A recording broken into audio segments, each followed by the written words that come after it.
కృపాంజలి కార్యక్రమానికి ప్రేమతో ఆహ్వానిస్తున్నాం. కృపాంజలి కార్యక్రమంలో మనం జీవిత పాఠశాల అనే అంశంలో యోసేపు గారి జీవితాన్ని అధ్యయనం చేస్తున్నాం. ఈ రోజున 41వ అధ్యాయంలోనే మరి 2-3 వచనాలు చూద్దాము. దానికి ముందు అంత్యోక్ మినిస్ట్రీస్ లిటరేచర్ విషయంలో ఒక ప్రత్యేకమైన భారం ఉంది. ప్రార్థన చేయండి. ప్రస్తుతానికి 2 పుస్తకాలు, ఓ పుస్తకం ఎడిట్ చేయడానికి, ఇంకో పుస్తకం రాయడానికి ప్రభు సాయం చేస్తున్నారు. ప్రేయర్ చేయండి. పునరుద్ధాన ప్రత్యక్షతలో మొదటి భాగం ప్రింటే వచ్చింది. మీరు ఆనంద్ గారిని సంప్రదించి ఆ పుస్తకం పొందొచ్చు. అదే రీతిగా తెలుగు విబిఎస్ ఎలీషా పాఠశాల 16 సంవత్సరాల నుంచి ఆంధ్రప్రదేశ్లో మన పిల్లల్ని మన క్రమంలో దైవికమైన క్రమశిక్షణలో పెంచడం ఎలా అనే ఉద్దేశాన్ని ఆధారం చేసుకుని బీబీఎస్ మెటీరియల్ కూడా సిద్ధంగా ఉంది. పాటలు కూడా రికార్డ్ అయ్యాయి. అవి కొద్ది రోజుల్లో యూట్యూబ్లో అప్లోడ్ చేస్తారు. మీరు ఆనంద్ గారిని సంప్రదించి ఆ పాటలకు సంబంధించిన వాయిస్ రికార్డర్స్ మీరు తీసుకోవచ్చు. ఎవరైతే సిలబస్ తీసుకుని వాళ్ళ పిల్లలకు నేర్పుతున్నారో వారికి ప్రత్యేకంగా ఆ వాయిస్ రికార్డులు పంపడం జరుగుతుంది. ఆనంద్ గారిని సంప్రదించండి, మర్చిపోకండి. ఈ జీవిత పాఠశాలలో యోసేపు గారికి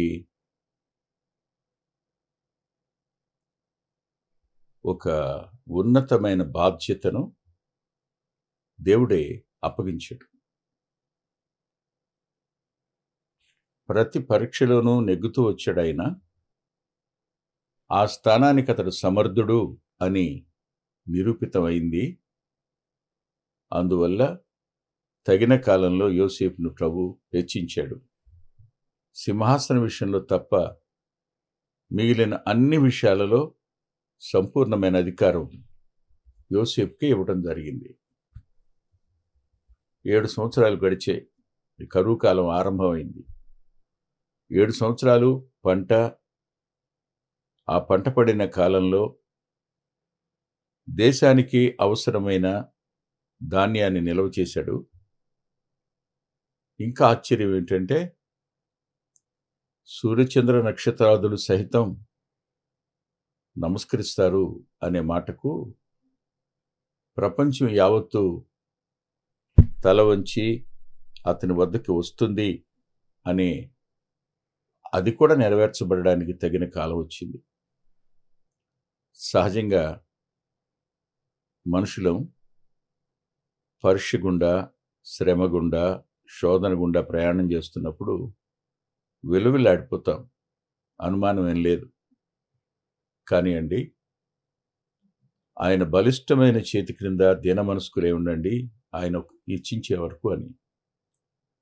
బలిష్టమైన చేతి కింద ఉండడం అనేది it is painful and burdensome even. కానీ అలాంటి సమయంలో ఓర్చుకుని ఉండడం, మౌనంగా ఉండడం, సహిస్తూ ఉండడం అనేది చాలా వరకు సిలువను మోస్తూ ఉండడంగానే కనపడుతుంది కొత్త నిబంధనలో. అయితే ఎవరు నిన్ను బాధ పెట్టారో, ఎవరు నిన్ను అమ్మేశారో, ఎవరు నీకు దుఃఖాన్ని కలుగు చేశారో వారి అందరి అవసరత తీర్చేటువంటి ఒక ఉన్నతమైన స్థానానికి ప్రభు నేను తీసుకుని వెడతాడని చెప్పడానికి యోసేపు గారి జీవితం ఓ అద్భుతమైన ఉదాహరణ. ఆదికాండం 41వ అధ్యాయంలో నేను 55వ వచనం నుండి 57వ వచనం వరకు ఉన్న వాక్యాన్ని చూద్దాం. ఐగుప్తు దేశమంతటను కరువు వచ్చినప్పుడు, నెంబర్ 1, ఐగుప్తు దేశానికి కరువు వచ్చింది. నెంబర్ 2 ఇలా ఉంది. 57వ వచనంలో, ఆ కరువు ప్రతి దేశమందు భారమైనందున. ఐగుప్తు దేశానికి కరువు వచ్చింది, అన్ని దేశాలకి కరువు వచ్చింది. కరువు రావడానికి కారణాలు లేఖనంలో చాలా కనపడతాయి. ఆలోచించండి, నేటి దినాన్న ఒకవేళ భారతదేశానికి కరువు వస్తే కారణం దేవుణ్ణి అందామా? ప్రభు మీద నెపాన్ని నెట్టేద్దామా? మనం కారకులం కామా? నా చిన్నతనంలో ఎన్ని పంట పొలాలుండేవో, కానీ ఇవాళ వాటి శాతం కుదించబడలేదు. ఈ రోజున అభివృద్ధి పేరట ఇండస్ట్రీసే కానివ్వండి, జనాభా పెరిగింది అని ఇళ్ల స్థలాలే కానివ్వండి, ఇవన్నీ పంట పండే భూమిని మనం నివాసయోగ్యంగానో ఉద్యోగాల కొరకు మనం పరిశ్రమలన్నీ కడుతున్నప్పుడు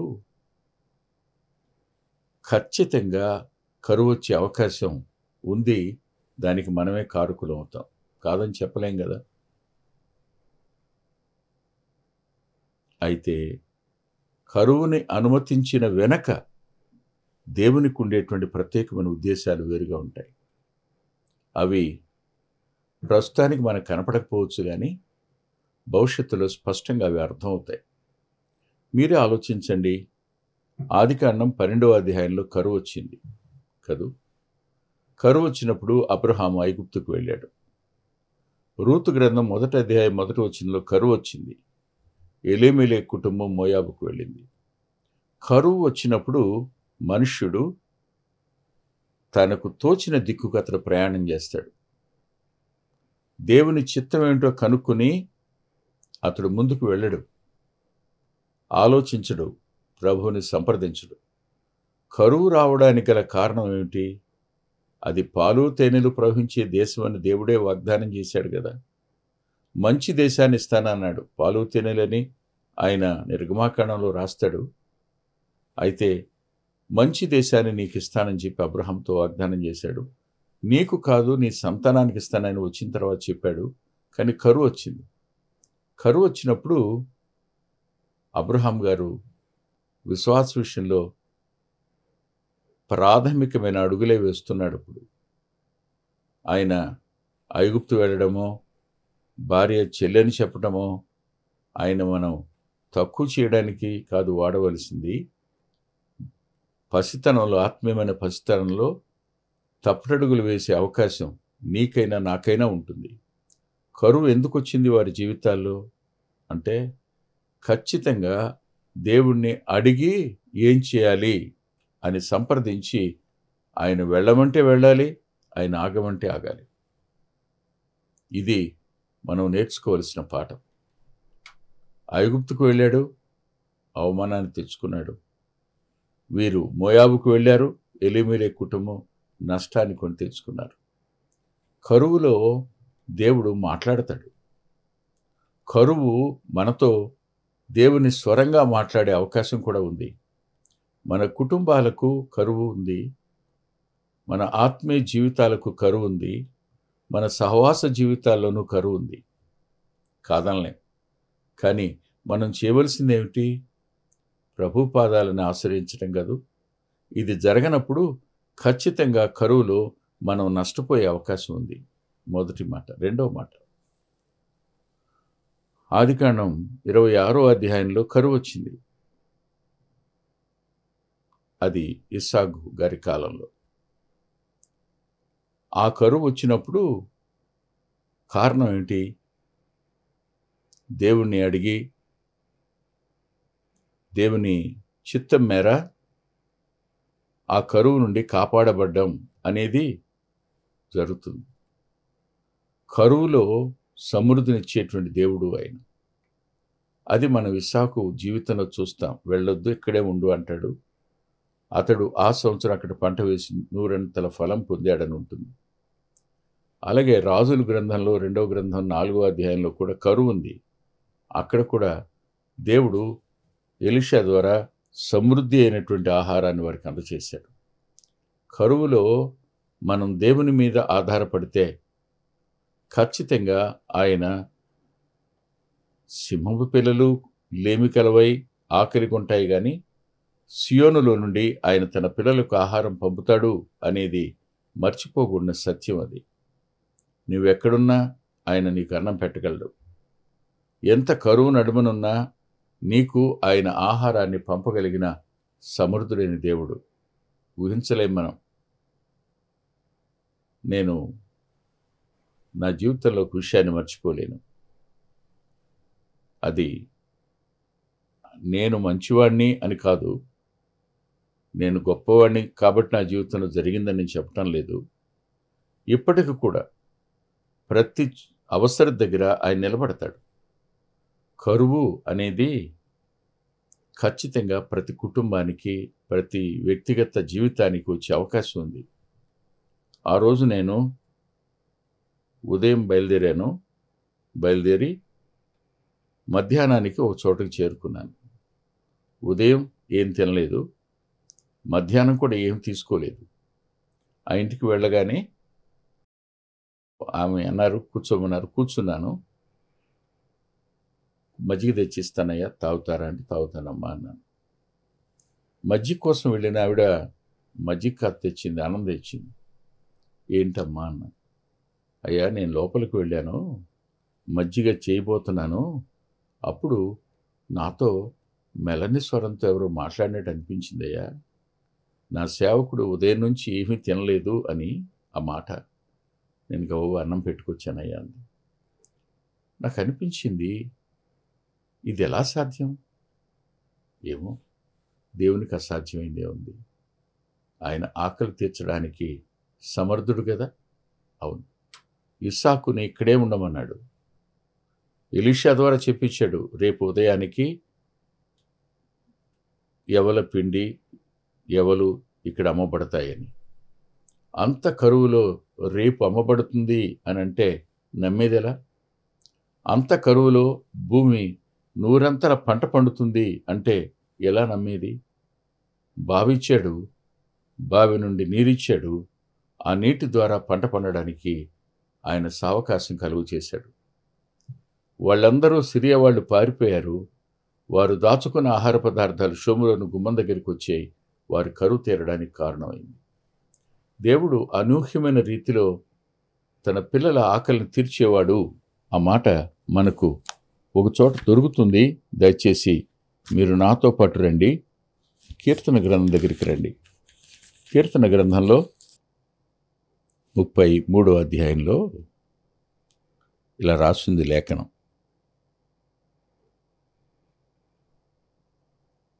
ఆ వచనం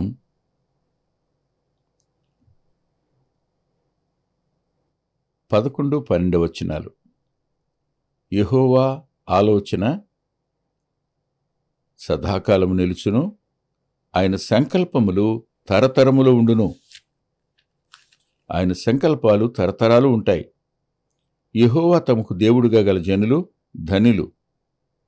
ఆయన తమకు స్వాస్థ్యంగా ఏర్పరచుకున్నవారు ధనిలు అనే మాట అక్కడ ఉంటుంది. అంటే కరువు దేవుని సంకల్పంలో ఉన్నప్పుడు, కరువును తీర్చగలిగిన వ్యక్తి ఆయన అయినప్పుడు, కరువు విషయంలో ఆయన తప్పకుండా కార్యం చేస్తాడు, చేయడానికి సమర్థుడు. ఆయన మనల్ని 18వ వచనం చూడండి, 33:18లో వారి ప్రాణమును మరణం నుండి తప్పించడానికి. ఎవరి ప్రాణం? ఎవరు ఆయన సంకల్పంలో ఉన్నారో, ఎవరు ఆయన స్వాస్థ్యంగా ఉన్నారో, ఎవరికి ఆయన దేవుడుగా ఉన్నాడో వారి ప్రాణాన్ని మరణం తప్పించడానికి, కరువులో వారిని సజీవులుగా కాపాడడానికి అని. దేవుడు కరువు దగ్గర సంతృప్తినిచ్చి తృప్తిగా తినడానికి ఆయన అందజేసేవాడుగా కనిపిస్తాడు. మనం ఈ విషయాలను ఎప్పుడు మర్చిపోకూడదు. ఇకపోతే కరువు రావడానికి మరో కారణం కూడా ఉంది. అది రాజులు మొదటి గ్రంథం 17వ అధ్యాయం మొదటి వచనంలో కరువు వచ్చింది. కరువు రావడానికి గల కారణం దేశంలో దేవుని పిల్లలను హింసించటం, దేవుని బలిపీఠాలను పడగొట్టడం, ప్రవక్తలను చంపడం చేసిన కారణాన ఆ దేశానికి కరువు వచ్చింది. అది మొరపెట్టిన ఏలియా ప్రార్థనకు జవాబుగా కరువు వచ్చింది. పరిపాలకులు వాళ్ళు దేవుని ఎరిగిన వారి సంతానమైన దేవునికి విరోధంగా మారిన కారణం చేత కరువు వచ్చినట్టుగా చూస్తాం. అంతేకాదు, సమూయేలు 2వ గ్రంథంలో మనకు 21వ అధ్యాయంలో కనపడుతుంది, సౌలు చేసిన దుర్మార్గత వల్ల, సౌలు యెబూసీయులను చంపించటం వల్ల కరువు వచ్చినట్టుగా చూస్తాం. అంటే మానవులు చేసిన దైవ విరోధ కార్యాలను బట్టి కూడా కరువు వచ్చే అవకాశం ఉంది. అక్కడ కూడా దేవుడు తన సహాయాన్ని అందచేయడానికి సమర్థుడు. తన పిల్లల్ని ఆయన విడిచిపెట్టాడు. ఆలోచించిన ఒకసారి, కరువు వల్ల ఖచ్చితంగా ఒక వ్యక్తి విలువెల్లాడిపోతాడు. తల్లిదండ్రుల విషయం నేను ఒక మాట చెప్పాలి. తాము కరువులో ఉన్నా తమ పిల్లల ఆకలి తీరాలని కోరుకుంటాడు తండ్రి అయిన తల్లి అయిన. ఆశ్చర్యపడవలసిన పనేం లేదు. ఖచ్చితంగా తాను మరణిస్తున్నా తన పిల్లలకు విడిచి తాను ఆకలి కొని ఆకలితో మరణించడానికి ఇష్టపడతాడు. ఈ లోకపు తండ్రి తల్లి అలా చేయడానికి వారి ప్రేమ, వారి త్యాగం కారణమైతే, పరలోకపు తండ్రి అంతకంటే శ్రేష్ఠుడు కాడా? ఖచ్చితంగా కార్యం చేస్తాడు. ఆలోచించండి, ఐగుప్తునకు ఒక వ్యక్తిని ముందుగా పంపాడు. పంపింది ఎందుకు? కరువులో వారిని కాపాడడానికే కదా. అదే మాట ఒకసారి మీరు చూడండి, కీర్తన గ్రంథంలోనే ఉంటుంది. కీర్తన గ్రంథం 105వ కీర్తనలో 17వ వచనంలో, వారికంటే ముందుగా ఆయన ఒకరిని పంపెను. ఎందుకు?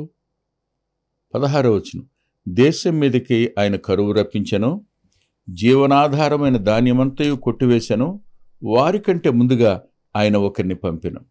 తర్వాత అంటాడు, యోసేపు దాసుడుగా అమ్మబడిను అని. ఆలోచించండి, నీ భవిష్యత్తు ఎరిగినవాడు ఆయన. ఆయన ఎరిగిన కుటుంబం, నిన్నెరిగిన దేవుడు ఆయన. నీ కొరకు ఒక వ్యక్తిని ముందుగా పంపాడు. జీవిత పాఠశాలలో కొందరిని మనకి దూరం చేసినప్పుడు రేపు వారు మన అవసరత కొరకు నిలబడేవారుగా ఉంటారు. ఇందులో సందేహం లేదు.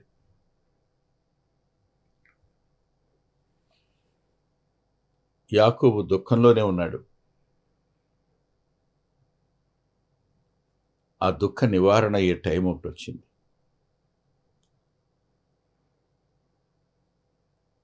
యాకోబు పిల్లలందరూ కరువు గుండా వెళ్ళారు. వారికి కరువు తీర్చే అవకాశం మాత్రమే కాదు, వాళ్ళ కళ్ళు తెరిపించే పరిస్థితిని కూడా దేవుడు తెస్తాడు. ప్రస్తుతానికి మనం బాగానే ఉన్నాం.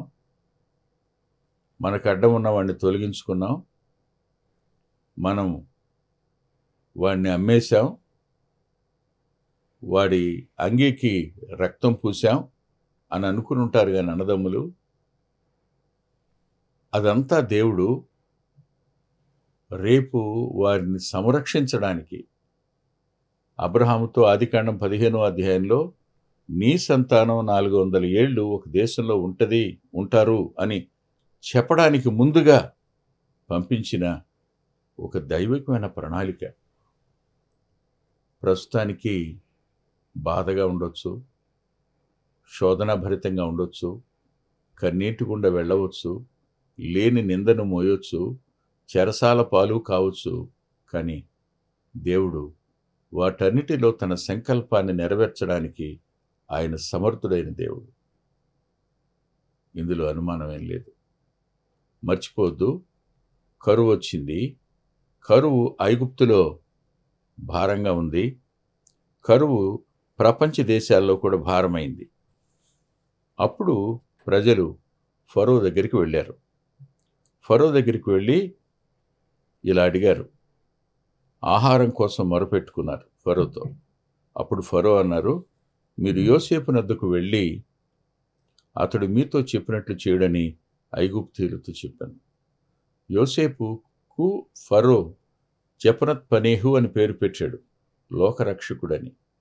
కానీ ఆ పేరుతో పిలవలా, యోసేపు అని వాళ్ళ నాన్న వాళ్ళ అమ్మ పెట్టుకున్న పేరుతోనే పిలిచాడు. యోసేపు దగ్గరికి వెళ్ళండి. అవును, ఫలించడు కొమ్మ దగ్గరే మీ ఆకలి తీరుతుందయ్యా, అదేగా, ఆశ్చర్యమేం లేదు. అవును, ఇవాళ ఏ దేశమైనా ఆత్మీయమైన కరువులో ఉంది. తీర్చబడడానికి ఒకే ఒక అవకాశం ఉంది. ఎవరు అయినా అంటే ప్రభు అయిన యేసుక్రీస్తు. యోసేపు జీవితం ప్రభువునకు ముంగుర్తుగా ఉంది. తీర్చగలిగిన వాడు ఆయన ఒక్కడే. ఆయన అన్నాడు, మీ కొరకు విరవబడుతున్న ఈ నా శరీరం అన్నాడు. మీ కొరకు చిందించబడుతున్న నా రక్తం వల్ల నేను కృత నిబంధన అన్నాడు. ఆయన యందు విశ్వాసం ఉంచేవాడి ఆత్మీయమైన ఆకలి తీరుతుంది. ఆత్మీయ ఆకలి తీరడం లేదని అనేక మంది వేదన చెందేవాళ్ళు ఉన్నారు. కానీ ప్రభు ప్రతి వ్యక్తి అక్కర ఎరిగినవాడు, ప్రతి వ్యక్తి మానసిక, శారీరక, ఆత్మీయ ఆకలిని తీర్చగలిగిన సమర్థుడైన వాడు ఆయన. ఈరోజైనా ఆయన్ని మీ జీవితాలకు ఆహ్వానించండి. ఖచ్చితంగా ఆయన మీ ఆకలిని తీర్చేటువంటి జీవాహారం అయినాడు. దేవుని కృప మీకు తోడైండునుగాక. తల్లు వచ్చి ప్రార్థన చేసుకుందాం. ప్రేమగల తండ్రి, కొద్ది మాటలు విన్నవారి అంతరంగాలకు ఆదరణను, నీ మీద ఆనుకోవాలనే మనస్సును, వారు సియోను వైపు మాత్రమే చూస్తూ నీ చేతిలో నుంచి వచ్చేటువంటి ఆహారాన్ని స్వీకరించి సంతృప్తి చెందే కృపను వారికి ఇమ్మని, మిమ్మల్ని కలిగిన వారే ఆత్మీయ ఆకలి తీర్చుకునేటువంటి భాగ్యం కూడా వారికి ఇమ్మని యేసుక్రీస్తు ప్రభు వారి పేరిట ప్రార్థిస్తున్నాం తండ్రి. ఆమేన్. ప్రభు చిత్తమైతే వచ్చే వారం కలుసుకుందాం. అద్భుతమైన పుస్తకాలు అందుబాటులో ఉన్నాయి. అందులో అంత్యోక్ మినిస్ట్రీస్ నుంచి ప్రచురితమైన మీ ఆత్మీయ క్షేమానికి మేలు కలుగు చేసే పుస్తకాలు,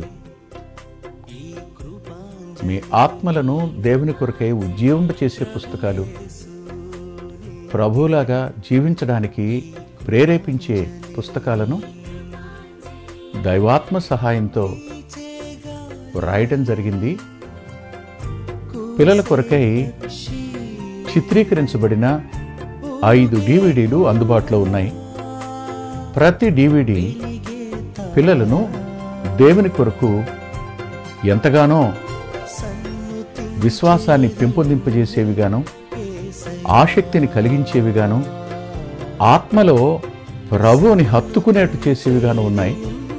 ఈ మధ్యన వెలువడినటువంటి ఆ DVD సాధనం, అది మీ పిల్లలకు ఎంతైనా మేలు చేస్తుంది. ఆ పాటలను మీరు చూస్తున్నారు. వాటన్నిటినీ మీరు పొంది ఆత్మీయంగా మేలు పొందాలని ఒక దైవ సేవకునిగా మీకు మనవి చేస్తున్నాను. 6వ పిల్లల DVD సమయం అందుబాటులో ఉంది. 5 చూసిన వారు 6వది కూడా మీ పిల్లలకు చూపించి మీరు చూచి అంతరంగంలో దేవుని స్తుతిస్తారని నమ్ముతున్నాను. తప్పకుండా ఈ DVDలు తీసుకోండి. 2018వ సంవత్సరం తెలుగు VBS DVD దాహం, పిల్లల ఆత్మీయ క్షేమం కోసం 10 పాటలతో దృశ్యరూపకంగా దీన్ని తయారు చేయడం జరిగింది. తప్పనిసరిగా ఈ DVD తీసుకోండి. పిల్లలకు వీటిని పరిచయం చేయండి. ఈ పాటలు మీ పిల్లలకు నేర్పండి. మీ సండే స్కూల్లో ఈ పాటలు నేర్పడం మర్చిపోకండి. నూతనంగా వచ్చిన పిల్లల DVD ఐక్యత అనే టైటిల్ పెడదామనుకున్నాం, కానీ కలిసి ఉందాం అనేటువంటి టైటిల్ని పెట్టడం జరిగింది. కలిసి ఉందాం, అది పిల్లలకు ఎంతో ప్రయోజనకరమైన DVD. దానిని మీరు పొంది మీ పిల్లల ఆత్మీయ క్షేమాన్ని ఖచ్చితంగా చూస్తారని నేను నమ్ముతున్నాను. ఆ డివిడిని మీరు సంప్రదించి పొందవచ్చు. సాధు సాల్మన్ గారి జీవితం, ఆయన గోదావరి నది దగ్గర ఒక ఆశ్రమాన్ని స్థాపించి అనేక మందిని ప్రభువులోకి నడిపినవారు, అనేక మంది జీవితాలను ఆయన ప్రోత్సహించినవారు. ఎంతో ప్రోత్సాహకరమైన ఈ జీవితాన్ని చదివి మీరు తప్పకుండా ఆత్మీయమైన మేలు పొందుతారు. ఎంతో దిద్దుబాటు ఈ పుస్తకం మూలకంగా జరుగుతుంది. తప్పకుండా చదవండి.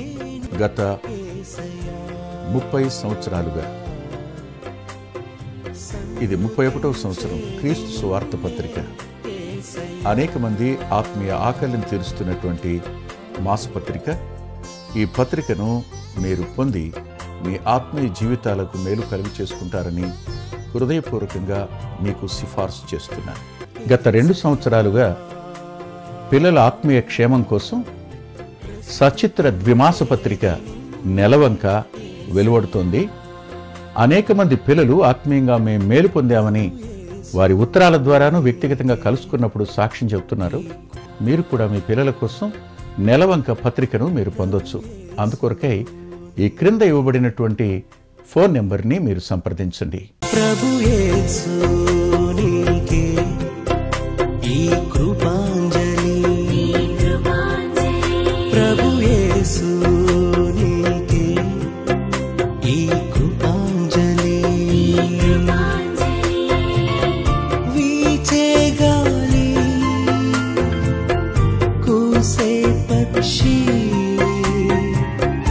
ఊగే కుంభ, వెలిగే తారా, సన్నుతించేది నిన్నే. మా చిరునామా కృపాంజలి, బ్రదర్ పిల్లా వెంకటరత్నం, రామచంద్రపురం రోడ్, గుడివాడ, కృష్ణా జిల్లా, ఆంధ్రప్రదేశ్.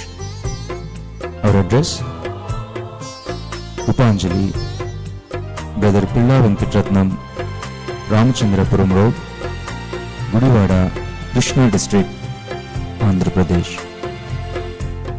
Phone number 9490504299 9490504299. రాలే ఉల్కా,